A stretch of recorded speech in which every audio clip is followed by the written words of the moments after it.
अल्लाह पाक ने कुरान मजीद में इरशाद फरमाया, या अय्युहन नबिय्यु हर्रिजिल मुमिनीना अलल क़िताल। ए नबी, आप ईमान वालों को तरगीब दें, उभारें जिहाद पर। जब मुसलमान जिहाद के लिए तैयार हो जाएंगे आपकी तरगीब देने पर, तो फिर अल्लाह कहता है कि जब मुसलमान जिहाद पर तैयार हो जाता है तो क्या होता है, मुसलमान के अंदर बहादुरी आ जाती है। और बहादुरी कैसी बहादुरी आ जाती है? कुरान कहता है, इन यकुम मिनकुम अशरूना साबिरूना यगलिबू मियातैन।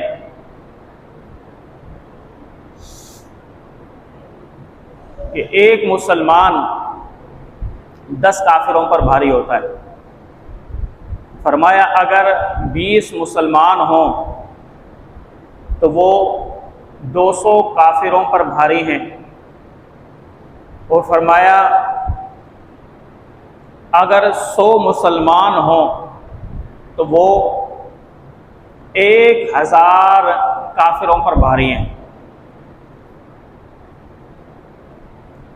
शुरू के अंदर ये हुक्म था, यानी अगर एक मुसलमान हो और सामने 10 काफिर हों तो मुसलमानों पर फर्ज था कि वो पीठ न दिखाए, बल्कि उन 10 काफिरों से मैदान जिहाद में लड़े।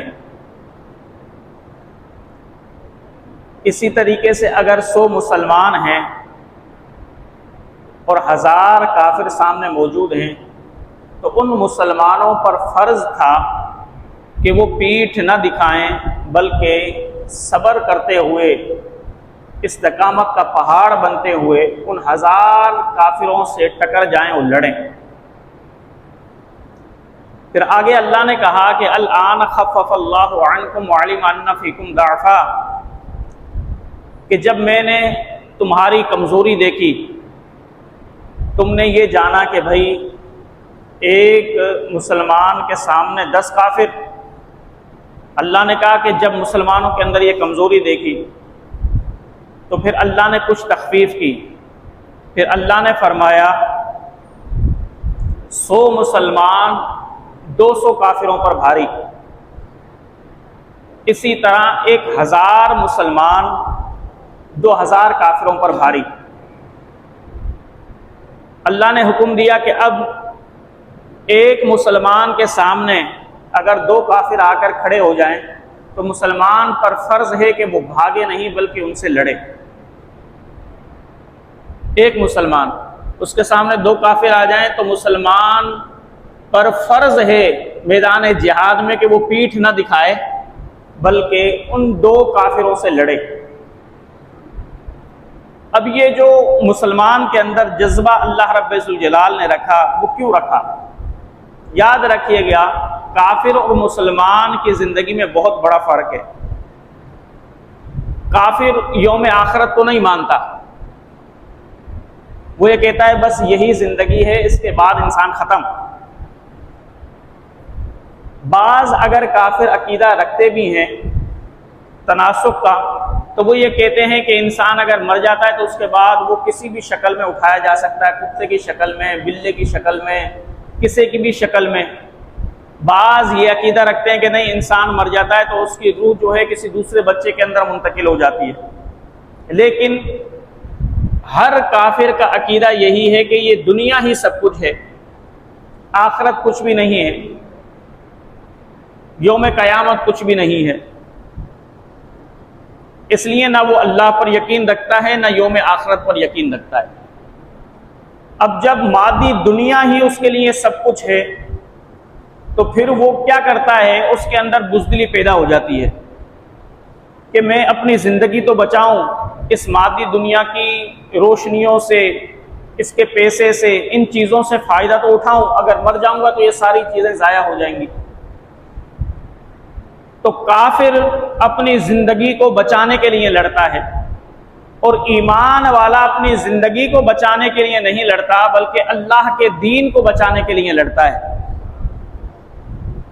ईमान वाले के अंदर ताकत क्यों है? इसलिए कि हर ईमान वाले के अंदर अल्लाह का नूर मौजूद है, अल्लाह की मार्फत मौजूद है। जब अल्लाह की मार्फत हर ईमान वाले के दिल के अंदर मौजूद है तो हर ईमान ये जानता है कि दुनिया एक दिन ख़त्म हो जाएगी, असल शे आखिरत है। उस आखिरत के अंदर हमने जो जो आमाल हमने किए हैं वो आमाल का बदला हमें मिलेगा, क्योंकि अहले ईमान जानते हैं कि दुनिया आखिर फना होने वाली शे है, जिंदगी भी आखिर एक दिन ख़त्म होने वाली शे है। इंसान का असल ठिकाना आखिरत में होगा कि जब उसको या तो जन्नती बना दिया जाएगा या जहन्नुमी बना दिया जाएगा। इसलिए कि अहले ईमान समझते हैं कि ये दुनिया धोखा है, दुनिया एक फरेब है। अब ये दुनिया धोखा कैसे है कि जिसमें काफिर मशगूल रहते हैं और हमेशा दुनियादारी की ही बातें करते रहते हैं, आखिरत की तैयारी नहीं करते, तो वो तो धोखे के अंदर है। और ये धोखा कैसे है, एक मिसाल से मैं आपको समझाऊं कि दुनिया क्या है। इमाम गजाली अलैहि रहमा फरमाते हैं, अब इस मिसाल को गौर से सुनना, फिर मैं आपसे पूछूंगा। इमाम गजाली फरमाते हैं दुनिया क्या है। वो कहते हैं कि एक शख्स के पीछे शेर लग गया। अब जब शेर लगा उस आदमी के पीछे तो वो अपनी जान बचाने के लिए भागा। भागते भागते वो ये सोच रहा था कि चलो कोई घर आ जाए तो उसके अंदर दाखिल हो जाऊं, कोई गार मिल जाए तो उसके अंदर छुप जाऊं ताकि शेर से मेरी जान बचे। लेकिन उसको ना कोई घर नजर आया ना कोई गार नजर आई। अब वो भागते भागते सोचने लगा कोई दरख्ती नजर आ जाए कि उस पर चढ़ जाऊं ताकि शेर से तो बच जाऊं, लेकिन उसको दरख्त भी नजर नहीं आया। अब वो शख्स भागते भागते जब जा रहा था तो उसको एक कुआं नजर आया। तो वो कहने लगा क्यों ना मैं इस कुएं के अंदर ही कूद जाऊं ताकि शेर से तो जान बच जाएगी, फिर जब शेर चला जाएगा तो इस कुएं से मैं निकल आऊंगा। अब उस शख्स ने क्या किया, जैसे ही छलांग लगाने के लिए कुएं में झांका तो देखा कि पानी के ऊपर एक काला नाग तैर रहा है। क्या तैर रहा है? काला नाग। अब वो बड़ा परेशान हुआ कि भाई पीछे सांप, कुएं के अंदर कूदता हूं तो काला नाग, इधर भी मौत उधर भी मौत। अब बेचारा बड़ी परेशानी के आलम में था कि उसे नजर आया कि कुएं की जो दीवार होती है चारों तरफ, उस पर कुछ घास उगी हुई है। तो दिल में कहने लगा ऐसा करता हूं इस घास को पकड़कर लटक जाता हूं, फिर ना कुएं के अंदर जाऊंगा कि सांप खाए और ना ऊपर होऊंगा कि शेर मुझ पर हमला करे और मुझे खाए। अब उसने क्या किया, कुएं के दीवार पर जो घास थी उसको पकड़ा और लटक गया। अब जब वो लटका हुआ था घास पर तो उसने क्या देखा कि एक काला चूहा और एक सफेद चूहा उस घास को खा रहे हैं। अब बड़ा परेशान कि भाई पीछे शेर नीचे नाग, अब जिस घास को मैंने पकड़ा हुआ है उसको काला और सफेद चूहा खा रहे हैं। बहुत परेशान हुआ। लेकिन उसी परेशानी के आलम में इमाम गजाली फरमाते हैं उसको एक शहद का छत्ता नजर आया। उस शहद के छत्ते पर मक्खियां नहीं बैठी हुई थी, लेकिन उसने देखा कि वो शहद का छत्ता शहद से भरा हुआ है। तो वो कहने लगा देखूं तो सही कि ये क्या है। अब उसने एक हाथ से घास को पकड़ा, एक हाथ से छत्ते में हाथ डाला, तो उस जब हाथ डाला तो उंगलियों में शहद लग गया। जब शहद लग गया तो वो शख्स उंगलियों को चाटने लगा। उंगलियां चाटते चाटते इमाम गजाली फरमाते हैं वो ऐसा मस्त हो गया, उसको शहद ने ऐसा मजा दिया कि अब वो शेर को भी भूल गया, नीचे जो नाग था उसको भी भूल गया, वो काले और सफेद चूहे को भी भूल गया और शहद खाने के अंदर मसरूफ हो गया। अब बताओ मेरे भाइयों, वो शख्स बेवकूफ है या नहीं?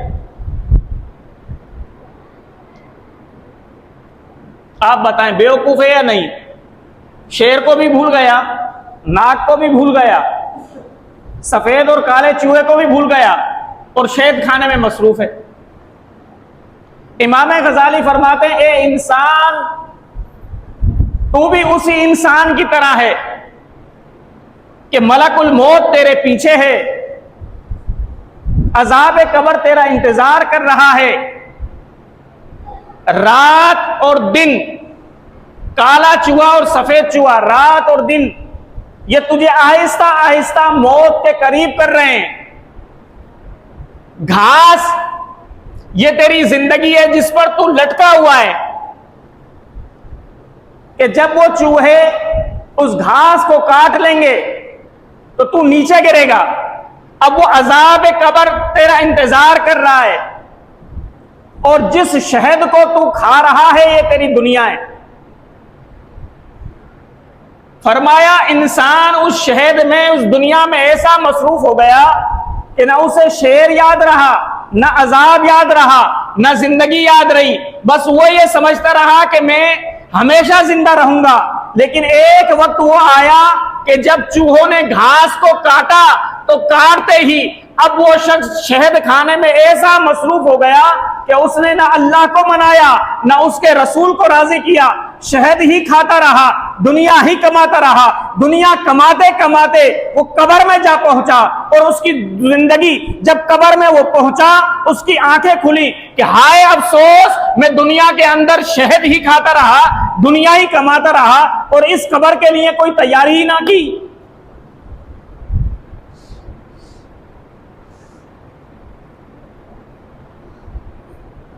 क्योंकि ये कब्र के अंदर जो अजाब होता है ये इंसान के अपने आमाल होते हैं। कहते हैं ना कि बताया फकीर से एक मर्तबा उसकी वालदा ने कहा कि बेटा जाओ आग जलाने के लिए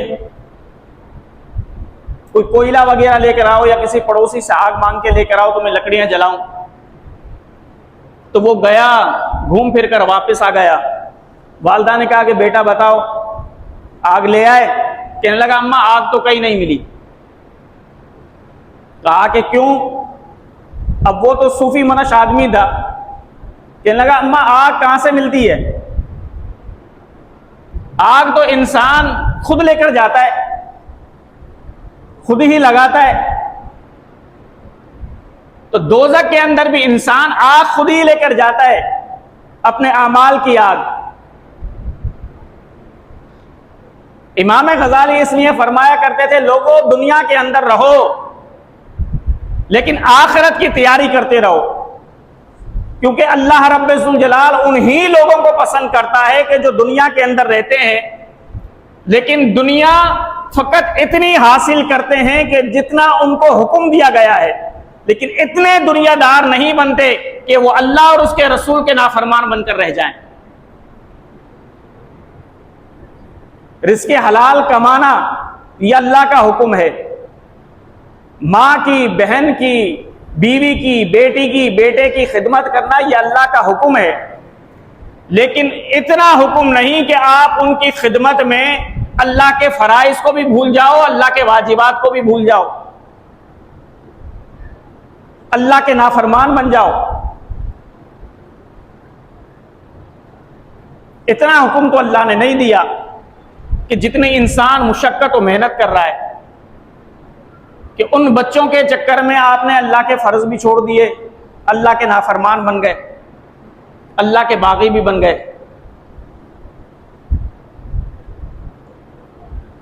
इताअत अगर कोई इंसान करता है ना, इताअत, तो अल्लाह रब्बुल जलाल उसकी नेमतों में इजाफा ही करता है, कमी नहीं करता। एक बादशाह था बनी इसराइल में, हजरत वहाब बिन मंबा अलैहि रहमा फरमाते हैं, गरीब आदमी था,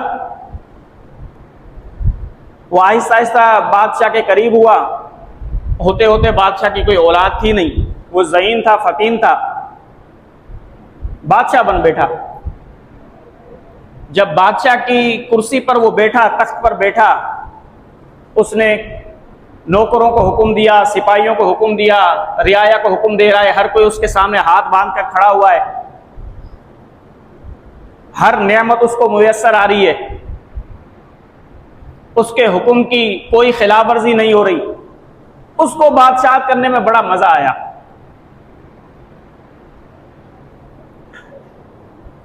वो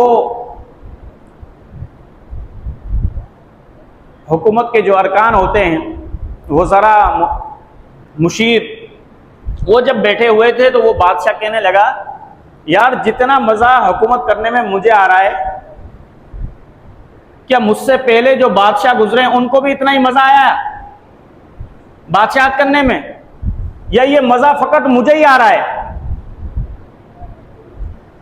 तो वज़ीर कहने लगा, बादशाह ये कुर्सी ऐसी है, जो भी बैठता है इस पर उसको मज़ा आता है, क्योंकि वो जो हुक्म देता है उसका हुक्म बजा लाया जाता है, खिलाफ वर्जी नहीं होती। वो जिसकी ज़मीन पर चाहे कब्जा कर ले, जिसकी ज़मीन चाहे ले ले, जिसको चाहे मरवा दे, जिसको चाहे जिंदा रख दे, जिसको चाहे कैद में कर दे, जिसको चाहे आज़ाद कर दे, वो बादशाह होता है। तो बादशाह की ज़बान तो चलती है, और फिर मुल्क के अंदर जो सबसे पहले जो नेमत आती है, कोई फ्रूट आता है, कोई फल आता है, वो बादशाह के दरबार में पेश होता है। तो वजीर ने कहा, बादशाह ये कुर्सी ऐसी है, ये ओहदा मनसब ही ऐसा है, इसमें मजा क्यों नहीं आएगा? तो वो बड़ा फिक्रमंद हुआ। ये कहते ही वो सोच में पड़ गया। वजीर ने कहा, बादशाह सलामत, क्यों सोच में पड़ गए? तो वो वजीर कहने लगा कि भाई, अल्लाह ने जो ये नेमत मुझे दी है ना, अब मुझे इसकी आदत पड़ चुकी है। क्या पड़ चुकी है? आदत पड़ चुकी है इस नेमत की, इस बादशाह की। अब मैं ये चाहता हूं कोई मुझे कोई ऐसा तरीका बतलाए कि ये बादशाह मुझसे जाए ना, कायम रहे, कोई दूसरा बादशाह मुझ पर हमला ना करे, मेरे मुल्क को मुझसे ना छीने, मेरा तख्त ना गिराए। मैं ये चाहता हूं ये बादशाह मेरे पास रहे, ये नेमत मुझसे ना छीने। वजीर ने कहा कि हमारे मुल्क के जो सबसे बड़े अहले इल्म हैं, आलिम हैं, उनको बुलाएं, उनसे पूछें, शायद उसके पास कोई हल हो। अब उस बादशाह ने उस आलिम को बुलाया, कहा कि बादशाह सलामत पूछ रहा है कि कोई ऐसा वजीफा बताएं, कोई ऐसा अमल बताएं, कोई ऐसा काम बताएं कि बादशाह वो करे तो उसकी नेमत हमेशा बरकरार रहे, बादशाहत खत्म ना हो। जिस आलिम ने कहा, भाई एक ही तरीका है। क्या तरीका है? तो वो कहने लगा, उसका तरीका यह है कि तुम अल्लाह की नाफरमानी ना करो, अल्लाह की नाफरमानी ना करो, तो ये नेमत तुम्हारे पास रहेगी। देखो ना, नेमत इंसान से तभी छिनती है कि जब वो अल्लाह का बागी होता है, अल्लाह का नाफरमान होता है। अब आपने देखा होगा, बहुत से जमींदार थे, हजारों एकड़ों के जमींदार थे, वो जिनाखोरी के पीछे लगे, उस जिना के चक्कर में वो कभी फला औरत के आशिक हो गए, कभी फला औरत के आशिक हो गए, कभी लड़कों के आशिक हो गए, कभी मुजरों के आशिक हो गए। उन्होंने औरतों पर अपनी जमीनों को, अपने पैसों को तबाह करते करते कल्लाश होकर मरे, क्योंकि नाफरमानी की। अब दुनिया के अंदर बहुत से लोग हैं ऐसे, शहरों के अंदर चले जाओ, बहुत से ऐसे रईस हैं कि उन्होंने जुए के चक्कर में, शराब के चक्कर में, सट्टे के चक्कर के अंदर नाफरमानियां करते करते कि हम शायद अमीर हो जाएंगे, अब उस नाफरमानी के चक्कर में वो जो नेमतें थी वो भी खत्म हो गई। अब ये देखो ना, जैसे ये बेल जो दौड़ाते हैं, अब बेलों की जो रेस लगती है, वहां पर आप देखोगे अच्छे अच्छे मुअज़्ज़िज़ आदमी वहां पर पहुंचे हुए होते हैं, सारा दिन बोरी पर खड़े होकर कमाते हैं, बेलों की दौड़ में जा रहे हैं, 1000 रुपए, 2000 रुपए, 5000, 20,000 का सट्टा लगा रहे हैं।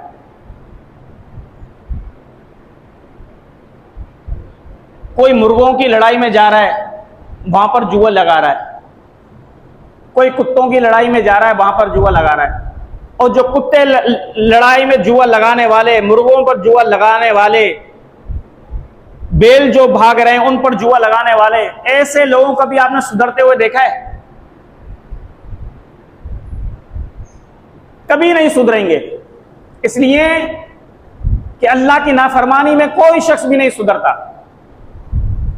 वो ये सोचता है मैं 5,000 लगाऊंगा तो बस मुझे 10,000 मिल जाएंगे। शैतान एक दफा दिला देता है, फिर 10 मरतबा उससे हरवाता है। अल्लाह की नाफरमानी में कोई शख्स भी अमीर नहीं बन सकता। अब आप देखें ये सट्टे की जो पर्चियां हैं, हमारे इलाके के, इस इलाके के अंदर बहुत नौजवान खेलते हैं। किसी कैबिन वाले को पूछो, वो सट्टे की पर्चियां मार रहा होगा और वो ये सोचेगा भाई मैं 100 से 1000 रुपए कमा लूं, 10,000 से मैं लाख रुपए कमा लूं। सट्टा खेलने वाला शख्स कोई भी आप सुधरा हुआ नहीं देखोगे। इसलिए कि गुनाह में, अल्लाह की नाफरमानी में नेमत में इजाफा नहीं होता बल्कि कमी होती है। हत्ता के प्यारे आका अलैहिस्सलाम ने फरमाया, कोई शख्स झूठ बोलकर पैसा कमाए, उसके सामने आ तो जाएगा बहुत सारा पैसा, लेकिन अल्लाह उसके अंदर से बरकत को ऐसा खत्म कर देगा कि वो पैसा ऐसा जाएगा कि उसको पता भी नहीं लगेगा। जब झूठ के अंदर इतनी नहुसत है तो बताएं कि उस हराम के पैसे के अंदर कितनी नहुसत होगी।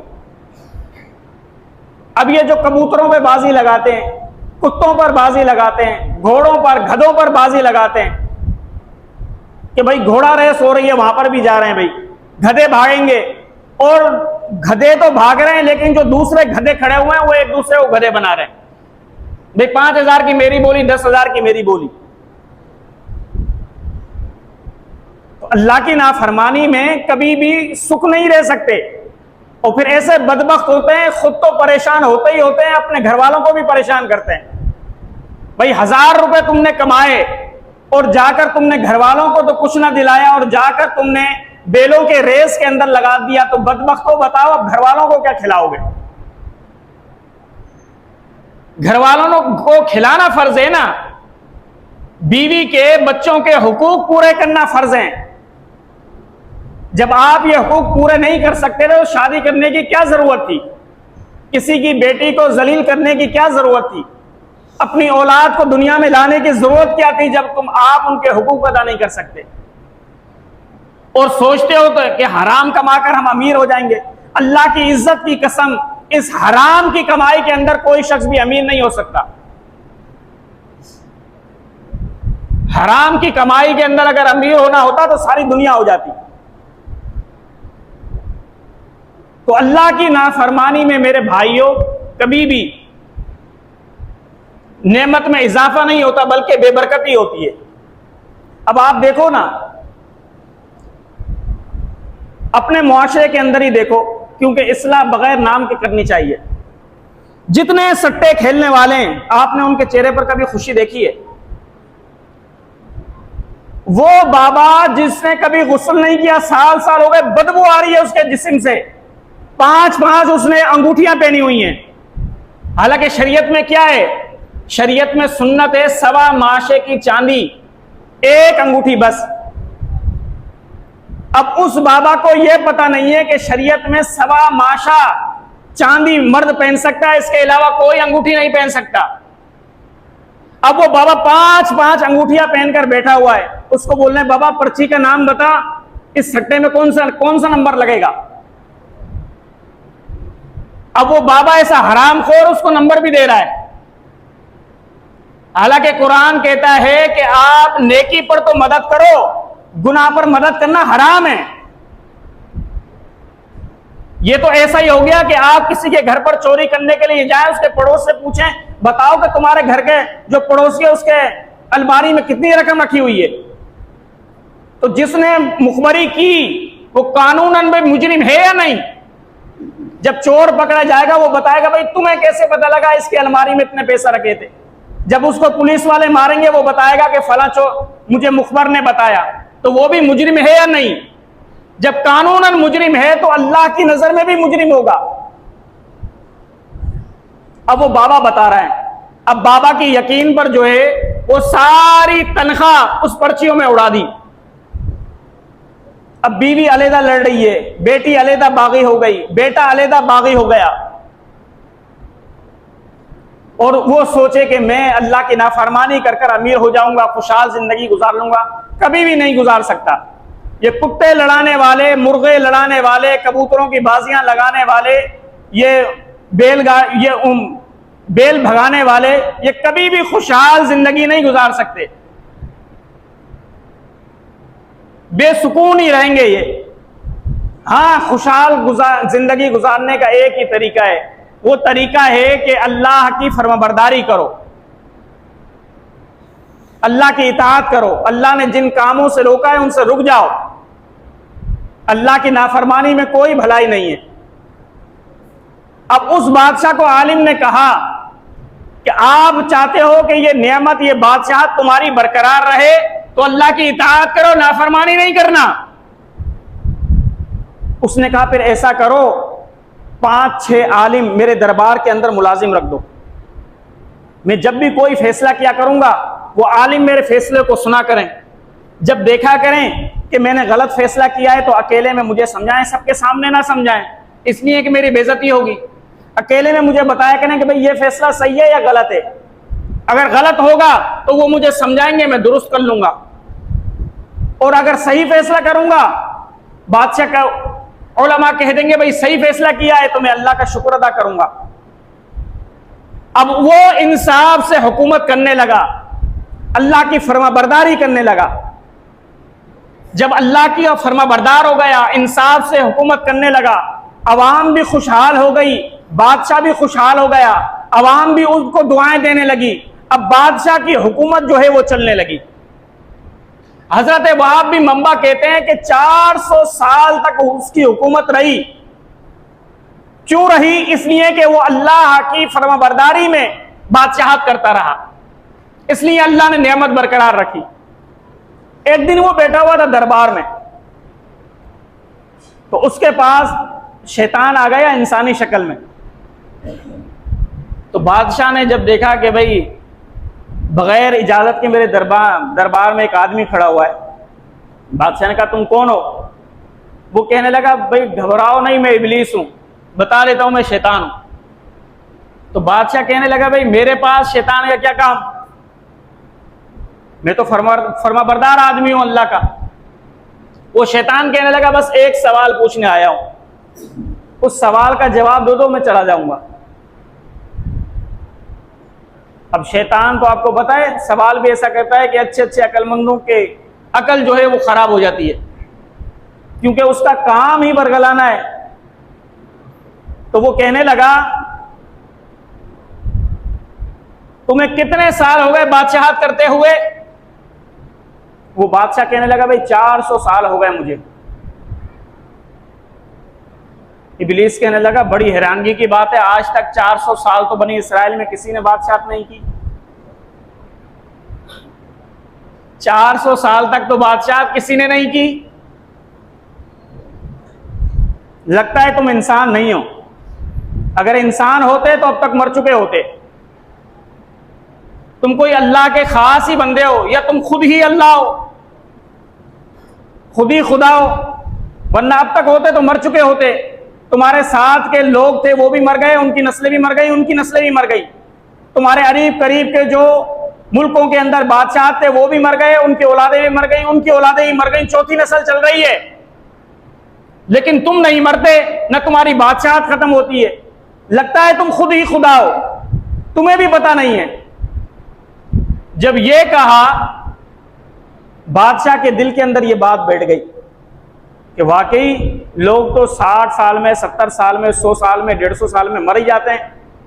मुझे 400 साल हो गए, मैं अब तक जिंदा हूं और बादशाहत भी मेरी चल रही है, कोई बादशाह भी मुझ पर गालिब नहीं आया। जैसे ही उसके दिल के अंदर अल्लाह की नाफरमानी आई, उसने क्या किया कि लोगों को बुलाया, अपने खास खास बंदों को। जब वो जमा हो गए ना, तो वो कहने लगा दरबारियों से बताओ मेरी हुकूमत कैसी चल रही है। सब दरबारी तारीफ करने लगे, बड़ी अदलो इंसाफ से आप हुकूमत कर रहे हो, सबके हक अदा कर रहे हो। तो बादशाह ने कहा कि पता है मैं तुमसे एक बात छुपाता था, आज मैं तुम्हें वो बात बताने लगा हूं। लोगों ने कहा कि भाई बताओ क्या बात है। वो बादशाह कहने लगा असल में मैं खुदा हूं। मैं क्या हूं? खुदा हूं। इसीलिए तो मेरी बादशाहत कायम है और अब तक मैं मरा नहीं हूं। अगर मैं खुदा ना होता तो अब तक मेरी बादशाहत भी खत्म हो चुकी होती और मेरा तख्त भी छिन चुका होता। जब उसने खुदाई का दावा किया, उस वक्त के नबी पर अल्लाह ने वही की कि जा उस बदबख्त को जाकर बता कि जब तक तू मेरा इताअत गुजार रहा, फरमा बरदार रहा, उस वक्त तक मैंने तेरी नेमत की हिफाजत की। अब बदबख्त तू मेरा नाफरमान हो गया है, सरकश हो गया है। अब मैं तुझ पर ऐसा दुश्मन मुसल्लत करूंगा कि तेरी नस्लों को तबाह बर्बाद कर देगा। फिर अल्लाह रब्बुल जलाल ने उस पर बुख्ते नसर को मुसल्लत किया। बुख्ते नसर ने इतना मारा उस कौम को और बादशाह को भी पकड़ के उसके हाथ और पांव घोड़ों से बंधवा कर चिरवा दिए। इसलिए बुजुर्गान दीन ने कहा कि बादशाह की तरह बन जाओ। अगर इताअत गुजार रहोगे, अल्लाह के फरमाबरदार रहोगे, तो अल्लाह तुम्हारी नेमतों के अंदर इजाफा करेगा। लेकिन अगर नाफरमान बन जाओगे तो अल्लाह तुम पर जिल्लत को, गुर्बत को, कहत साली को मुसल्लत कर देगा। तुम जहां पर भी जाओगे जलील और ख्वार होगे। अब आप देखो ना, आम जो जिल्लत मुसलमानों पर है क्यों है? अब सऊदी अरब देखें, आप यूएई देखें, हम तो अजमी है ना, वो तो अरब हैं और कुरान अरबी के अंदर नाजिल हुआ। अब जो अरबी के अंदर कुरान नाजिल हुआ, कुरान ने कहा या अय्युहल्लज़ीना आमनू ला तत्तखिज़ुल यहूदा वन नसारा औलिया बअदुहुम औलिया बाद। अब ये कुरान है। कुरान कहता है ए ईमान वालो, यहूद और नसारा को दोस्त ना बनाओ, वो एक दूसरे के दोस्त हैं। वमन यतवल्लहुम मिनकुम फइन्नहु मिनहुम, और अगर तुमने उन्हें दोस्त बनाया तो फिर तुम भी उन्हीं की तरह हो जाओगे।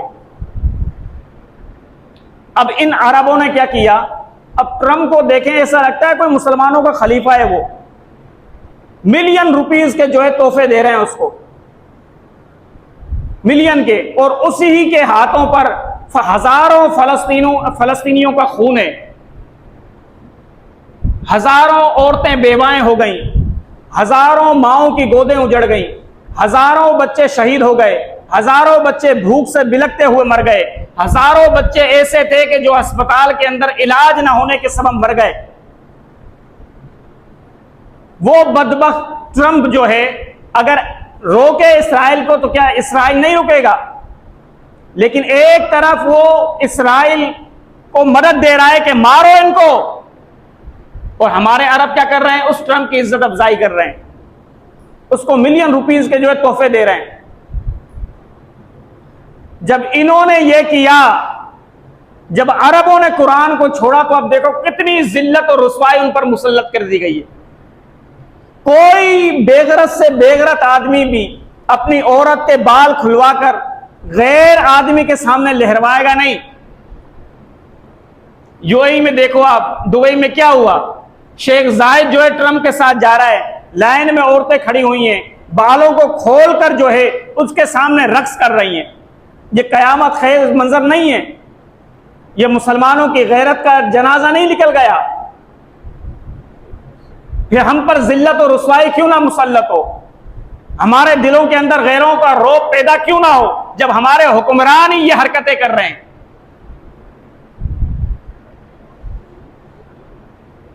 जब मैं कहता हूं या अल्लाह मेरा हाल देख, आवाज आती है बंदे अपना नामा अमाल देख। हमारा अमल तो ये, और कोई गैरतमंद हुक्मरान उनको कहने को तैयार नहीं है कि आप लोग तो अरब हो, आप पर तो कुरान उतरा, आप पर तो अल्लाह का नबी आया, हम तो अजम हैं,